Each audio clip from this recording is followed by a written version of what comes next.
Welcome to this edition of the Million Dollar Mastermind podcast. This is where we pick the brains of high achievers from all walks of life and get their hard-earned, real-world insights on winning. I'm your host, Larry Weidel.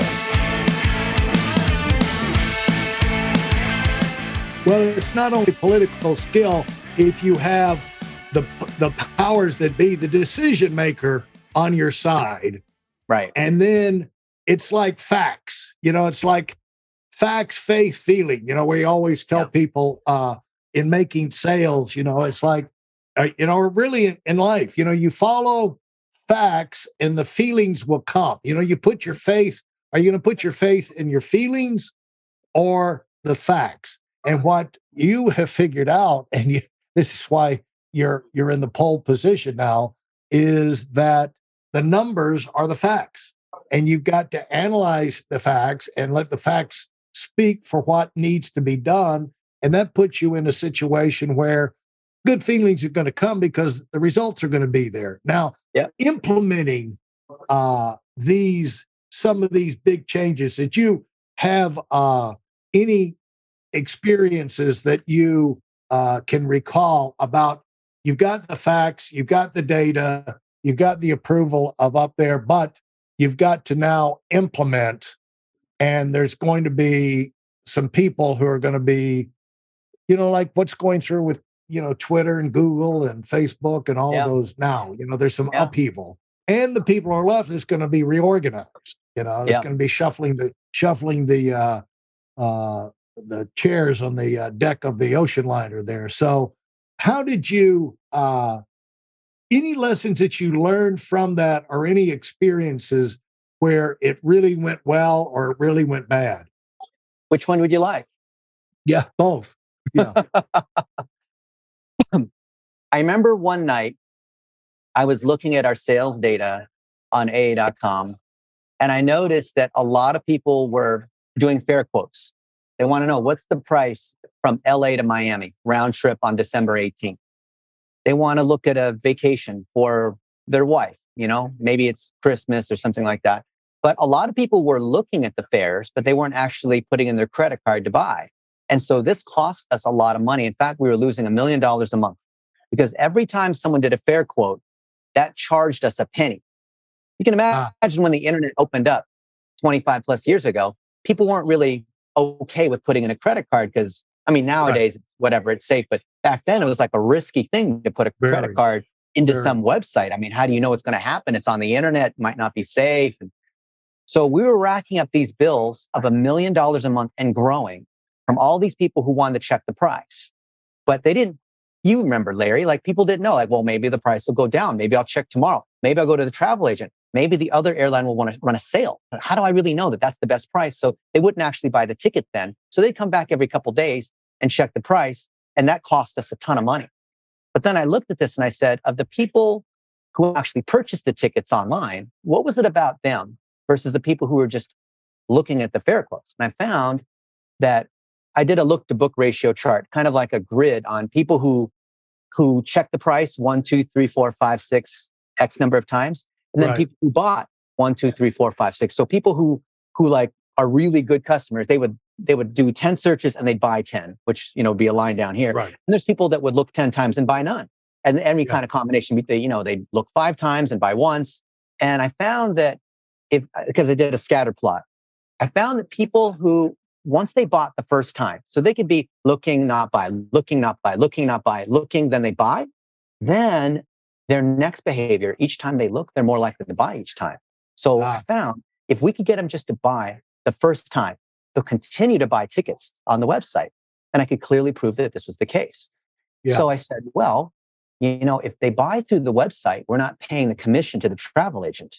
We're also not paying the commission going to like an Expedia or Travelocity, and plus we control the relationship. And it's just a lot better to have it come through our site directly because we can personalize it and we can offer other things. So let's offer a first-time booking bonus of 5,000 miles. So if you book on the web, that was my idea. My idea. And I had to fight politically with the other vice presidents in marketing because they say, no, we'd rather have it go through the call center, because the people on the internet, people like me, Like I had to turn my badge the other way when I was in the airport because I was villainized because the call center folks were trying to unionize, saying this guy Dennis is trying to steal our jobs by having people go to the internet instead of call. Now, of course, we buy tickets online now, but back then, you remember 25 years ago, you didn't, like, you went to a travel agent or you made a phone call. You didn't go buy a ticket on the internet, right? Right. So this idea, there was a lot of channel fighting.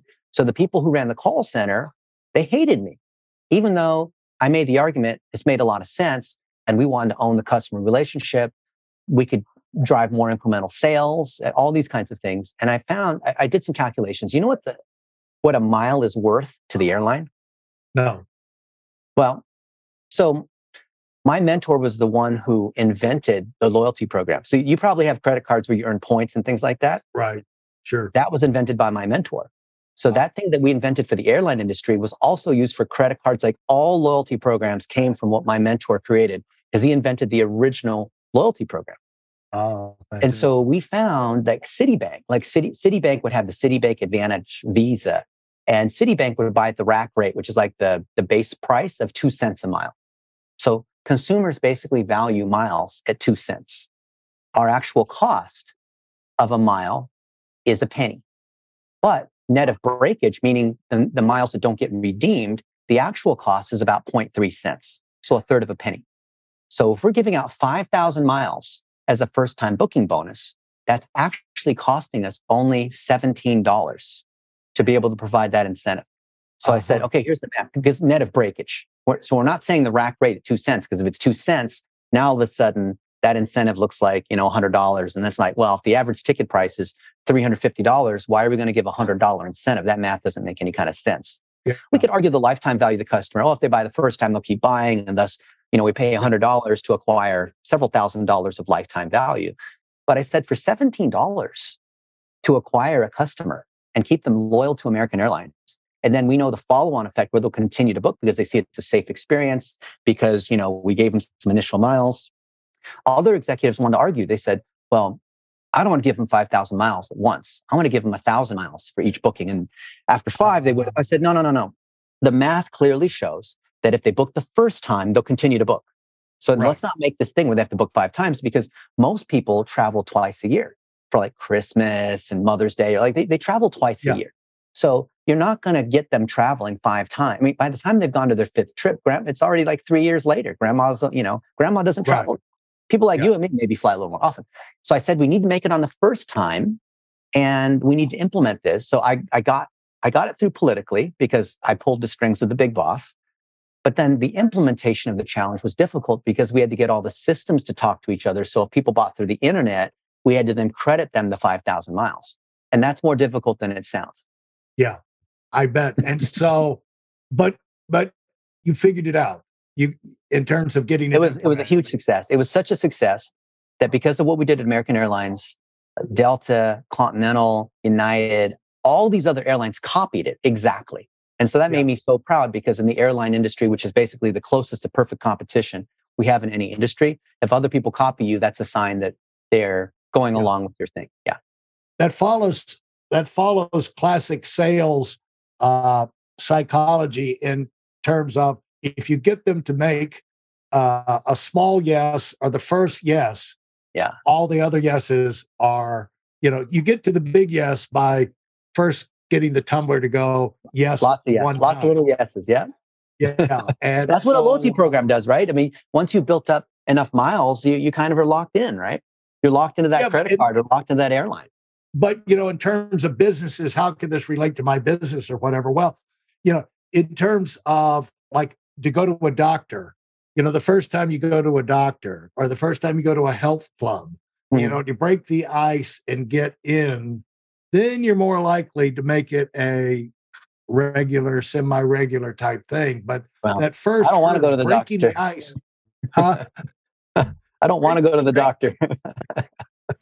But I do believe in giving people lots of small positive experiences, right? To build the relationship. For those of you who are sick and tired of fooling around and are dead serious about wanting to move up fast, I've got something especially for you. I've combined the best insights from over 40 years in business and making $70 million in income and compressed them into a free webinar. That's right, it's a free resource. If you want to find out exactly what the concepts are that I use in coaching million dollar earners, register now at WeidelOnWinning.com. You'll discover the 5-part framework used by so many to reach their financial, personal, and professional goals. You can find that link in this episode's show notes.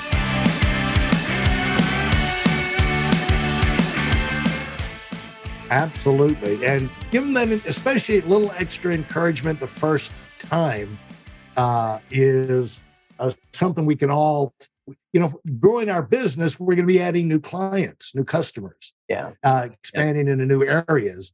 And so, this is something for us to think about as we're growing our businesses and expanding. And you had times where implementing it didn't go well. Yeah. That happens more often than not. Most people never really talk about that. So I'll give you an example. One of the ideas a friend and I had at Yahoo was, because, we like to eat a lot, was to create food.yahoo.com. Now, you remember Yahoo was a portal. So we had sports, shopping, travel, finance, small biz, horoscopes, mail, all these different properties within the overall Yahoo. So I wanted to create the food property because this is before Uber Eats and before DoorDash or these other sorts of places. And I thought Yahoo would be a great place where we could list out all the restaurants.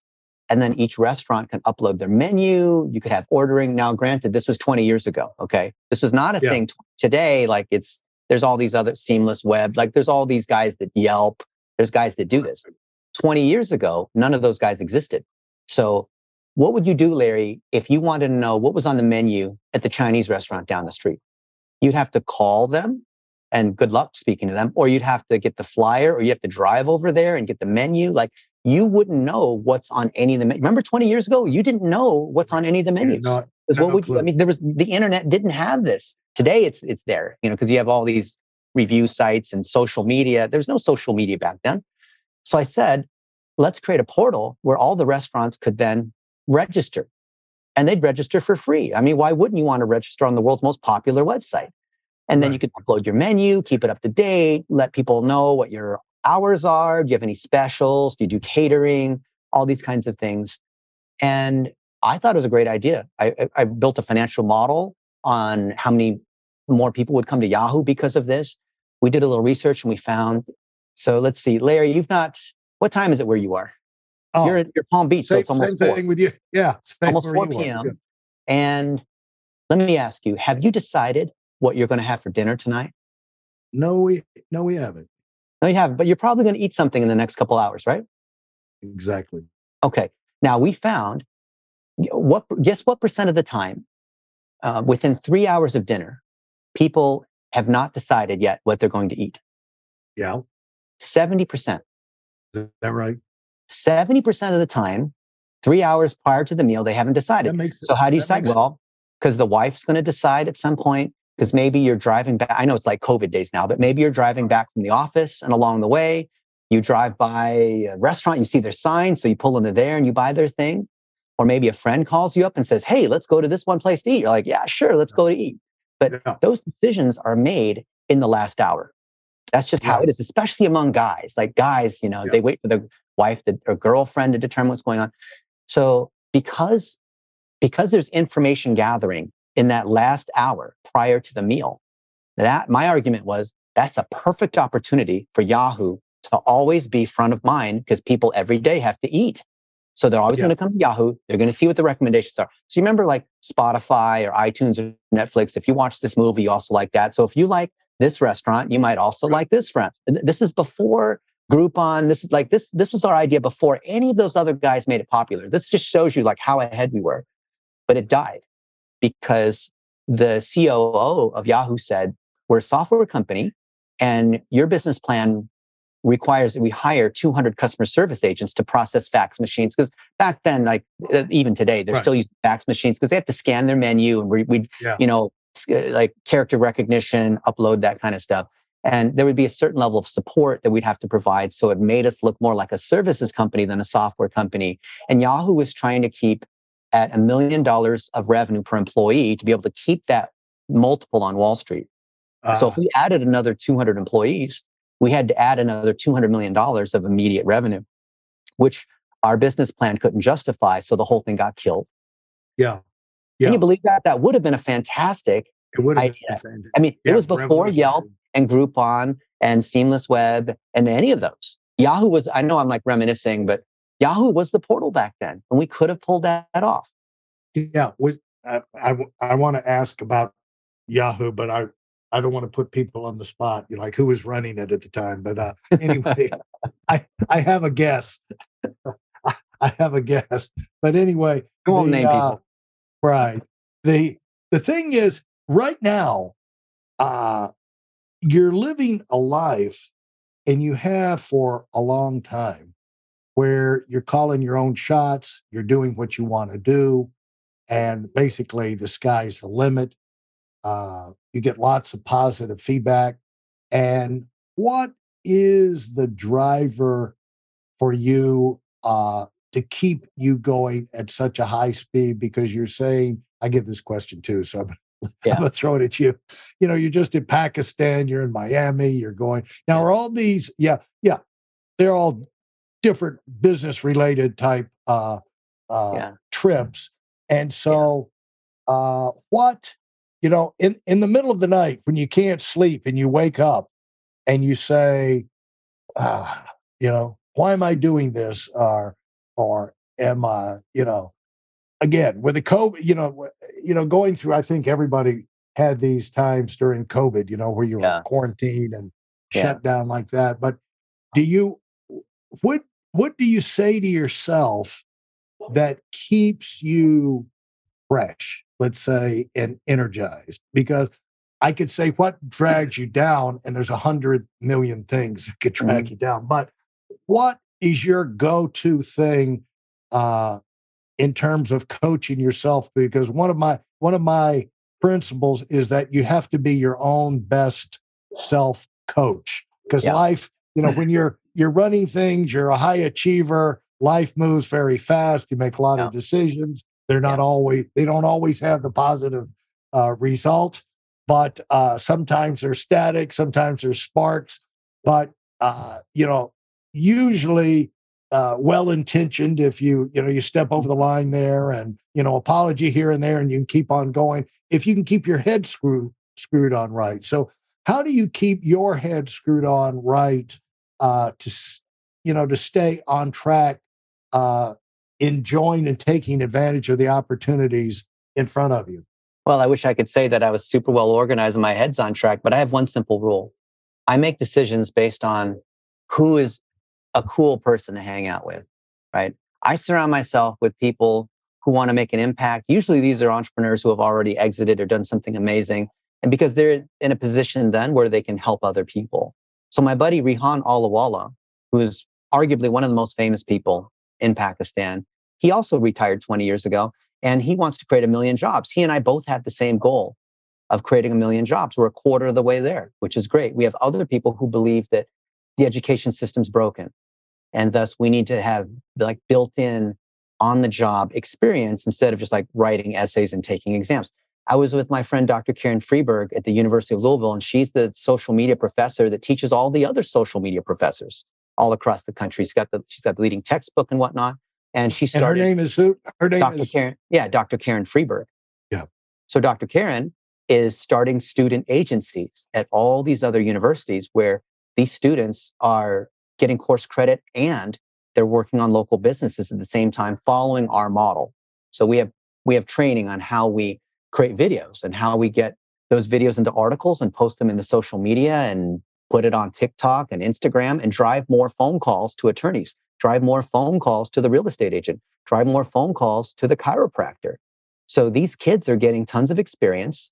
And we also have virtual assistants, basically international workers that are in the Philippines, that are in Pakistan, that are learning how to use different tools to edit videos, to build websites, to do all these other things that are in support of these businesses. So there's this whole ecosystem And I'm so lucky and fortunate to be able to surround myself with other people who have the same vision of changing the education system, of creating jobs, and of helping entrepreneurs here. Like this room over here has hundreds of agencies, and all of them are struggling to be able to fulfill because they can't hire enough qualified people, or the people in America are too entitled and it's hard to get good talent. And they, McDonald's is $22 an hour now in California. I mean, it's hard to make the economics work. So we're training up a lot of people at $3 an hour and $5 an hour who are fantastic, who are eager to work, who are talented, and they're doing a fantastic job. And we've hired thousands of them, which is great. And it's great for the businesses here, and it's great for our international friends. And before I forget, tell people the name of your book again, so they can follow it up. It's The Definitive Guide to TikTok Ads. And last I checked, it's the #1 best-selling book in social media on Amazon. Fantastic. Congratulations. It's not because of me. It's actually because my co-author is Perry Marshall. So anything with his name on it will instantly go to #1. Well, he might argue that you have a little bit to do with it. But I wrote most of the book, but his name on it was actually what made it, do well. Thanks for listening to the Million Dollar Mastermind. If you felt there were any valuable takeaways from this episode, please take a minute and leave us a 5-star review. Your feedback is important and really helps us get the word out to a wider audience. Remember, we have a valuable webinar that is absolutely free. Register for it right now at weidelonwinning.com. Thanks for listening.